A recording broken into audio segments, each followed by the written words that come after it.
Hey everyone, and welcome to another video on communication skills. Friends, in my last video, I talked to you about the pyramid principle for written communication. In this video, I'm going to talk to you about the various objectives of writing at the workplace. Now friends, whenever you write an email or any form of written communication at the workplace, it can be broadly classified into 5 categories. What are they? Let's find out. Well, the first category could be to encourage action. Maybe you want your readers to take some sort of an action. Number 2 could be to explain or inform. Number 3, to respond. Number 4, to get approval. And the last category is that maybe you're writing an email to resolve a conflict. Now there could be many more categories, but I have found out that in written communication, particularly emails, it can be broadly classified into these 5 categories. Now friends, in this video, I'm going to talk about the first one, which is to encourage action. And I'm going to follow it up with videos for number 2, 3, 4, and 5. So let's move on and let's talk about what you should do if you want to encourage action. Well, if you want to encourage action in your written communication, I would suggest that you follow what is called the 3W approach. Now, what is the 3W approach? Let's find out. The first W is what? What do you want your readers to do? What is the specific action you want them to take? Why do you want them to do it? What is the logic behind it?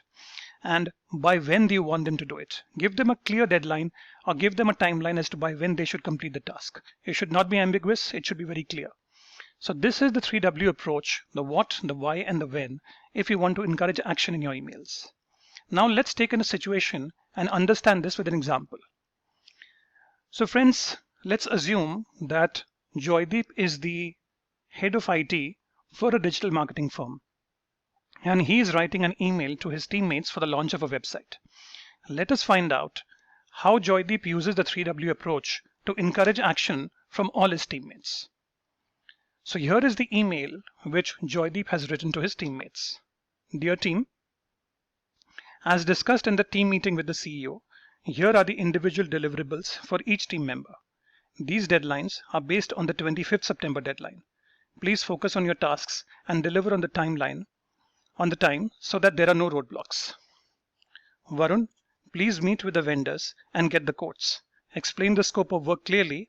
Deadline for this is 10th August. Radhika, please keep all the images ready and make sure they're compatible with the version we are using. Please get this done by 15th August.